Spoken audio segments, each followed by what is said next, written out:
Just when you think the news for the First Steps couldn't get any better, Marvel really said he go four more for you. Because not only did we find out how much Fantastic Four First Steps is projected to make at the box office on its opening weekend, we got more little hints and teases at the story thanks to the cast and crew themselves, like the fact that this movie is inspired by Sam Raimi's Spider-Man trilogy. That should mean something to me. How this connects to Avengers Doomsday, and I got a theory for you guys that's really fantastic.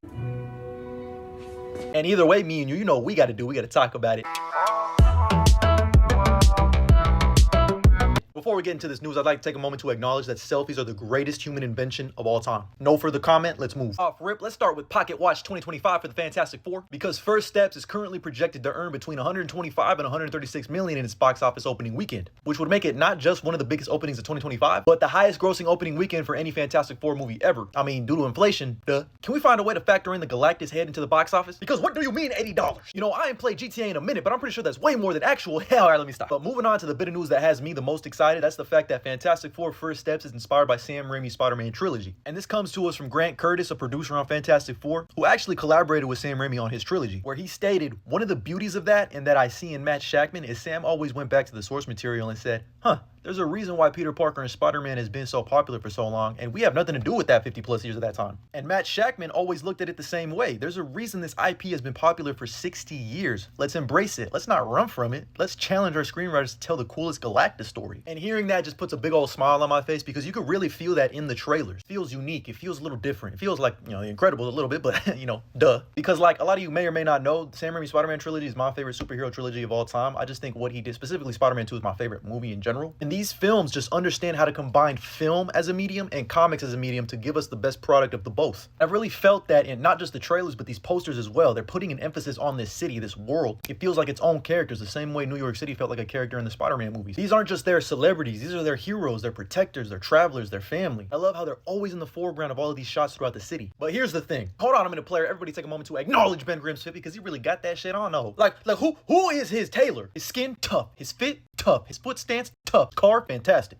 Inhale that aura. And I absolutely loved this shot in the first trailer where we see these kids dressed up as a thing. I'll actually circle back to this in a second, because I think there's going to be another layer to this. It just heavily reminds me of the Spider-Man 3 parade scene. Shout out to Mark Bagley, by the way. I love how they were promoting Ultimate Spider-Man. But coming back to this image of the kids dressed as the Thing, I don't know if you guys have actually taken a moment to look at what the Thing actually looks like, but he looks like a fucking monster. And that shot in the second trailer, he looks so sad. But there's kids cheering him on, saying, hey, do something, the Thing. You're a monster. Do something for it. And he puts a fake-ass smile on his face, picks up that car like Action Comics 1. Shout out to Yancey Street, by the way, to appease the children. I think that's definitely going to be the emotional arc for him, because that's kind of the Thing's whole character, is the fact that he's still Ben Grimm underneath all that rock. And I've said it time and time again, but that's exactly why I love the creative decision to keep his voice the same. To remind everyone in the audience, he's still Ben Grimm. He's not just the Thing. Life has not been grim lately. But that's just one of few ways you could tell this movie was inspired by Sam Raimi's Spider-Man. I also love that we're getting that in Superman 2. Man, they're cooking. But job's not finished. We ain't done yet, because in Fantastic Four First Steps, we're going to learn how different universes and worlds come and connect together, which I feel like was something that was very obvious, at least to us comic readers, but also for the fact that we know the Fantastic Four aren't from this universe, because we can see Reed getting his Oppenheimer on here.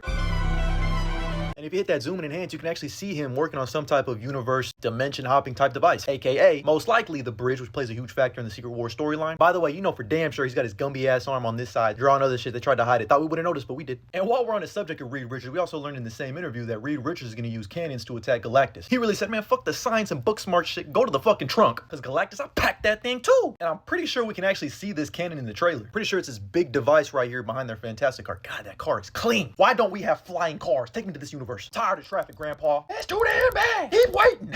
And yeah, it feels like something that's going to be a last resort. But I'm just absolutely loving just how involved Reed Richards is with all of his inventions. I'm pretty sure he created everything in the Baxter building on this universe. And this right here really means something to me. He's the one who built Herbie, and he's the one who keeps upgrading him. And speaking of Herbie, before we get into my Reed Richards theory, I just got a nice little behind the scenes set photo of how they brought him to life. He's going to be a mixture of practical CGI, animatronics, and all that fun stuff. Just basically think of him like R2-D2.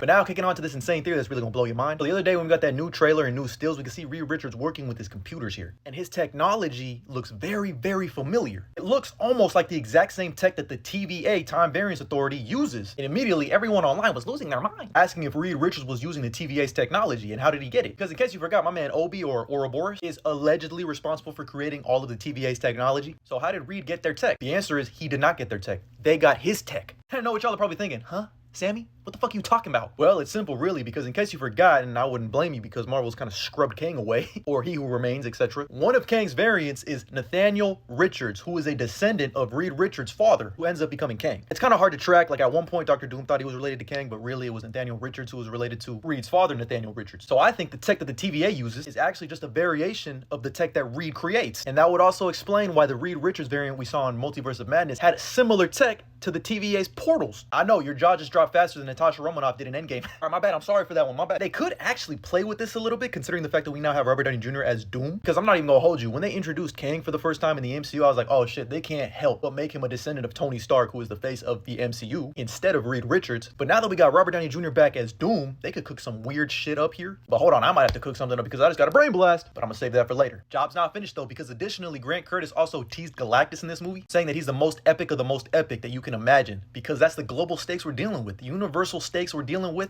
that's Galactus. I really hope they don't reveal him in the trailers, because every little tease we've been getting of him, his big ass foot, what they say about big feet, they're looking like a damn kaiju, and them already basically revealing him in all the fucking merchandise. He's perfect. Perfect down to every little detail. We don't need any more. We really came a long way from that stupid ass fucking cloud. I used to pray for times like this. And there's a reason they have him basically an eye-line sight of the Fantastic Four's Baxter building.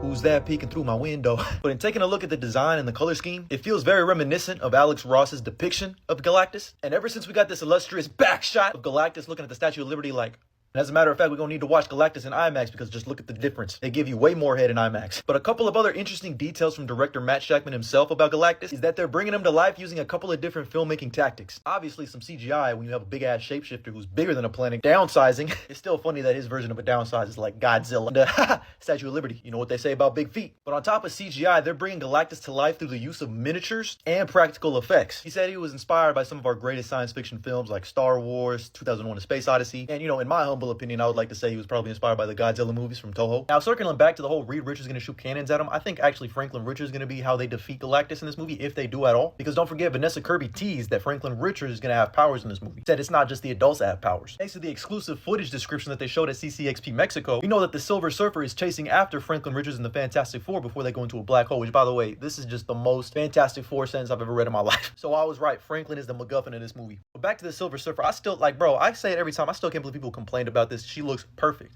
Not just perfect, she looks beautiful, gorgeous. Jarvis, play Careless Whisper. Thank you. Everybody, please take a moment to acknowledge her. Johnny, get in line, buddy. I got a surfboard she could ride. No, seriously, I love how they're taking like inspiration from T2 and the T1000. This shot right here kind of cemented that for me. But also, like, how else do you make a shiny silver person look good? You would think they just chrome painted Julia Garner herself and presented her in the trailer the way people were talking about her, like she's a fucking statue street performer. And even if she was, I'ma eat it.